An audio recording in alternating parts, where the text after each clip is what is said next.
There we go. All righty. So the DEI working group is made up of members who volunteer from the RV Tech community. And we meet on the first Thursday of every month at 12 noon Pacific time. The next meeting is on November 2nd. So please reach out to us and join us. We'd really love to see you. You can contact us at the email address on the slide. There's also a Zoom link. Thank you. And all members are invited. You can come to just listen in, share in the discussion, offer your resources, present on topics of interest, perhaps share your institution's DEI trainings, whatever each person would like to contribute would be great.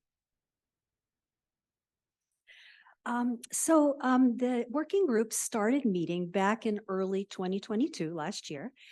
We developed a mission statement, also the code of conduct, which was mentioned this morning.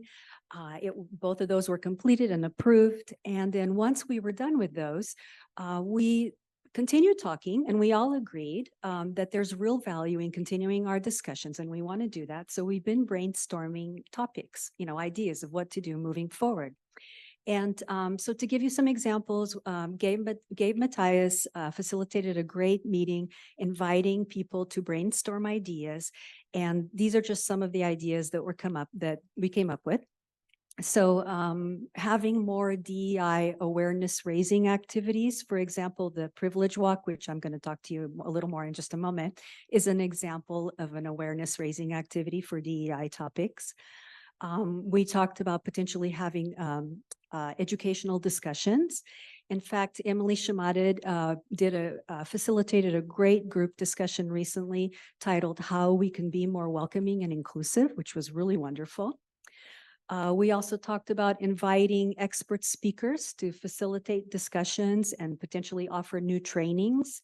And we talked about developing an anonymous feedback form that people could submit their ideas. And we also talked about rotating monthly hosts and facilitators, to give different people a chance to facilitate the meeting. So now I want to reintroduce the activity that we call the privilege walk. I'm sure have received, lots of emails inviting you to complete our RV Tech privilege walk survey.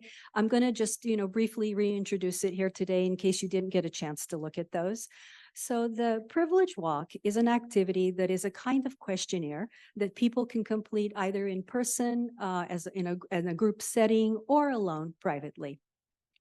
This activity actually stemmed from the work of scholar Peggy McIntosh back in 1989. McIntosh invited people to reflect on obstacles and privileges experienced in life. And she was hoping that this exercise would be an activity of self-reflection and to remind us to exercise empathy. And so since then, this activity has actually been widely adapted in academia and the corporate world. And so the DEI working group also decided to go ahead and adapt our own activity. But before I talk about that, I want to give you a little bit of a glimpse at what this activity is about. There's a little 3-minute video that I'm going to share with you. This is the in-person version, we've developed an anonymous survey, but it gives you a little bit of an idea what the privilege walk is, what that activity is like in case you're not familiar.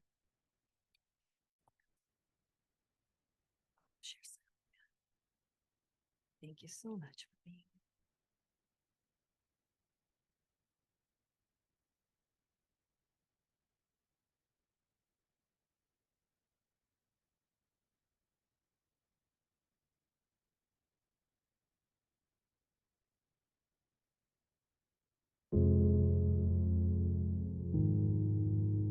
Privilege could be anything, something that we have that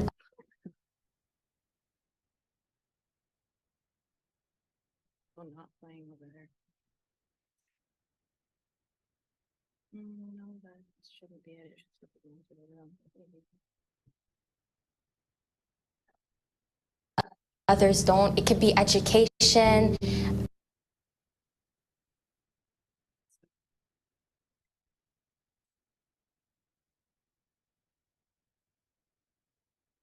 Not within your presentation.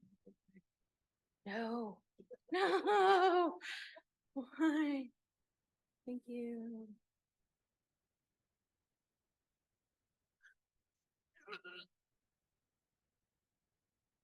I need it to be in this window. I know. I wonder if there's a tech here to tell me how to do it.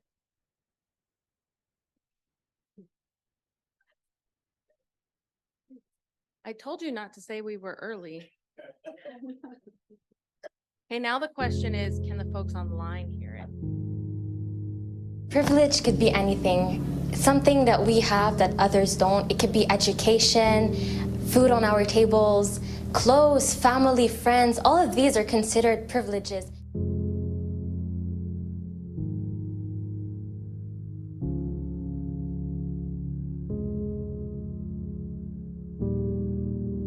If you can show affection for your romantic partner in public without fear of show affection for your romantic weekends to support your family, one step forward.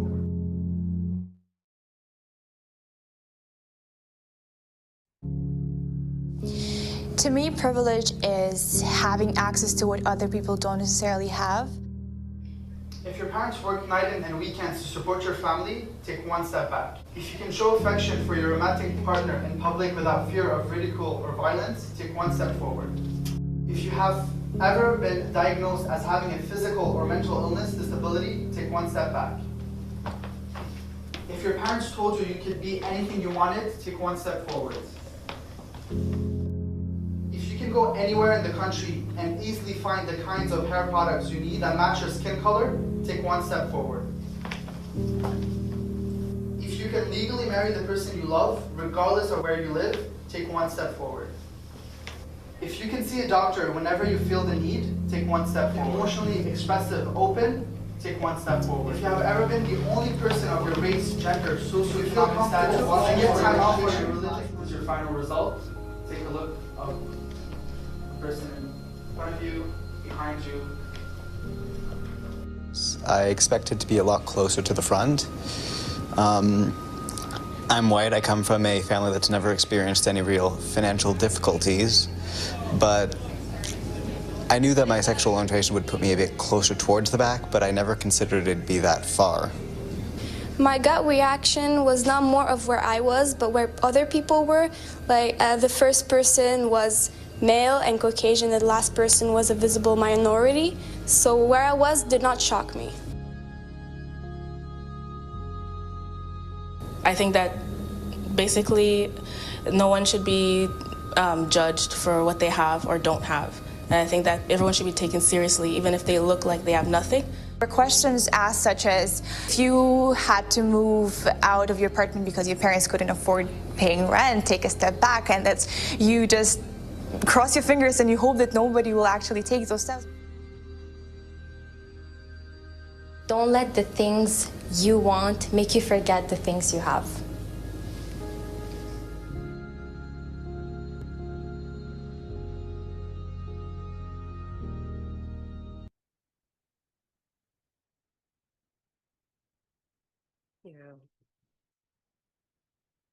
All righty, so the RV Tech DEI Working Group adapted this activity into a brief anonymous Google survey. Basically, you just answer questions, either agree or disagree. It's a very quick survey. You should have received some announcements by email or in the app from WOVA reminding you to take it. If you haven't had an opportunity to do so, please do.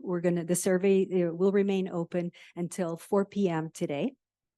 And then once everybody has completed the survey, what we're going to do is we're going to gather the results and we're going to illustrate them in a chart, kind of similar to this one. This is just a sample to give you an idea of what the final result display will look like. And basically, each participant who completes the survey starts with 0 points. Each question identifies a privilege. You either answer agree or disagree. You receive 1 point for every agree and -1 for every disagree. And then the final total is demonstrated in this chart. This is just a chart with random responses for 50 fake participants, just to kind of illustrate the point. And then we're going to display the results tomorrow, and I'd like to invite you to a breakout session tomorrow afternoon in the Pacalano meeting room at 1:30 p.m. And what we're going to do is display the final results. We're going to have a discussion of those results, whatever people, would like to share their ideas, their impressions of the activity, and potentially, talk a little more about how we can use this knowledge gained to help make the fleet more welcoming, and help provide access and opportunity to everyone. Thank you so much. Does anybody have any questions about that?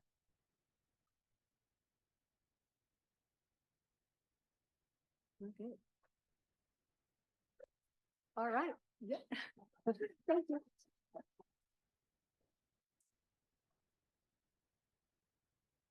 This is probably unprecedented. It is 10 o'clock. The schedule says we're supposed to take a break at 10:25. I will not talk about ADCPs for 25 minutes. And there's probably no coffee over there because they probably don't bring it yet. But anyway, we're just going to stay on the schedule. Oh, just do SatNag next. Is SatNag ready to just come up and go next? Ken's nodding.